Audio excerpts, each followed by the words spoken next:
Okay, there's a new Netflix series out about, it's on Netflix. It's about a CNN correspondent who's caught up in the murder of a member of a white supremacist group. Whoa. So for this week's movie trip presented by Muscat Lighting, Paul McGuire Grimes had a chance to talk to the star of The Madness. I think I'm getting framed for murder. Do you kind of find the topical themes pull you in closer, or do you kind of question if you even want to sit in that headspace throughout the duration of filming? They actually pull me in closer, especially if I'm looking from the point of view from Muncie Daniels, someone who believes he's made all the right choices in his life.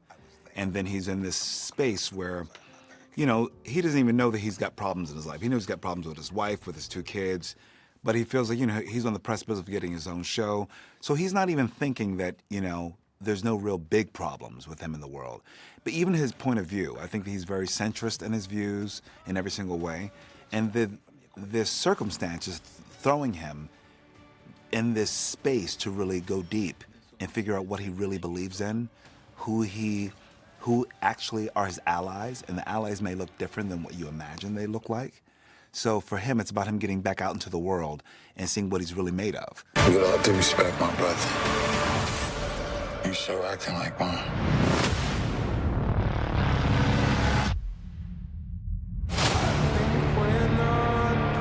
Yeah, Wow. this looks really intense, Paul. Is this in any way like The Fugitive? In a way, yes. Because he finds himself caught up and people believing and framed for this murder Yeah. that he clearly didn't do. It's 8 episodes now on Netflix.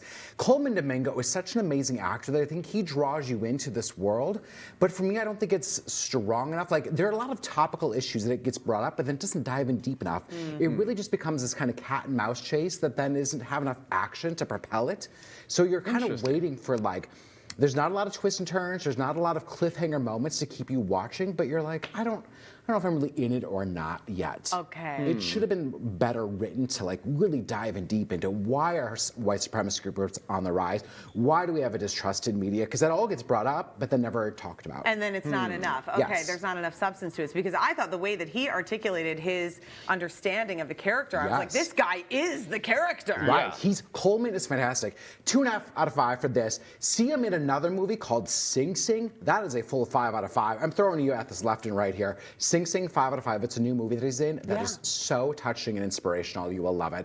Hopefully I can talk about it again soon. Okay. Okay, yeah, Called I didn't Sing know Sing. anything about him and then I saw the interview that you guys just did. I'm like, there's something about his vibe and aura that I think I'd really He really was like. in Rustin, Euphoria, The Color Purple. He's a great actor. Okay, Fantastic. Yeah. all right, movie number 2 is something that I still haven't seen yet, Moana 2. I think you're the only Thoughts? person, Ben, because it shattered box office records this past weekend. I haven't seen We it tried to yet get either. tickets multiple times over the Thanksgiving Yeah. break, but it was always sold out. Always sold out. Yeah. I will say that the sequel is not as good as the first. Okay. I think the story is a bit convoluted in what it's trying to say, but the animation, it's Disney, is stunning. And Ali Cravalho, who plays Moana, is so good in this role. And she is such an inspirational character that I think that kids will love it, even if the music is not nearly as good as the music in the first film. It's not Lin-Manuel Miranda composing it. It's a different set of composers. How'd they do that? Why didn't they get him in? Well, They didn't he's have super Tony up? busy. He's doing the music for Mufasa that's coming up. And this was supposed to be a Disney Plus series that then they kind of switched up and just made into a movie. So I think at that point, he was busy. And I think that's why the story feels a little convoluted, because they're trying to jam pack like a lot into kind of a short movie. Okay, so Yeah. 2 things about that. I felt like that was with the case with Frozen 2 as Yep, well. That the yes. story got a little too convoluted and it was Yes. like, where are we going with this? Yes. Also, I remember when Moana, the first one, came out and you came on this very show and you were like, the water looks like Yes. magical water. And then Yes. I saw it Yes. and I kept thinking, he's right. Yes, It's what true, they yeah. can do with good. animation is stunning, and they really give a lot of look at Pacific Island culture, and that's love such a big, that. important piece of the movie that is commendable. Yeah, you're just like the story, like what is happening in this movie? Yeah. Ooh, take a So- sip. So 3 out of 5, because I think Okay. kids will love it. It's very dark at the end, so watch out for the littles. that might want to go. It gets very dark at the end. Oh, yeah. Okay, that's a good little tip. Tafiti was intense too. Right.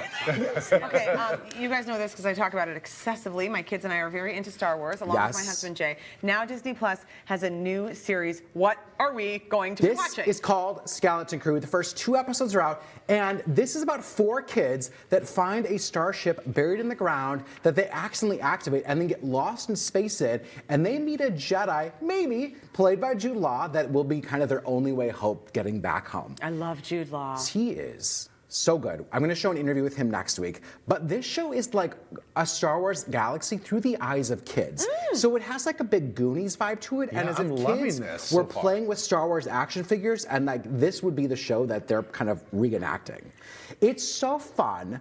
It's like just a big, silly space adventure playing on like the cuteness factor. One of those kids is like a little alien creature that is cute and adorable. And that's what this show is. Oh, fun. How Okay. many Kids episodes? will love it. It's going to be 8 episodes. The first 2 are going on now, streaming now. Okay. And then weekly after that. And you don't need to know a whole lot of context. No. I think this is really like a standalone series. You don't need any homework. Good. You know, I like to you hear can that. just enjoy these episodes. How many tickets to have? So 3 out of 5. Skeleton Crew. Kids will love it. Okay. Yeah. A good family I night think in. that's what we're going to watch tonight then. They will love That's it. going to be it. I know. You got me with the Goonies vibe. Yeah. Because Even- even just yes, visually looking at them, like, The oh my- graphic, like yeah. the font looked Yes. like. Yes. And that was their intent with the show, and they nailed it. Okay. Good. All right. Thank you, Paul. Appreciate it. Thank you. All right, guys, for reviews and celebrity interviews, just subscribe over to Paul's Trip to the Movies on YouTube and follow Paul on social media. That's at Paul's Movie Trip. He's got all sorts of stuff going on. Twin Cities Live's movie trip is presented by Muska Lighting. You can give the perfect gift this year.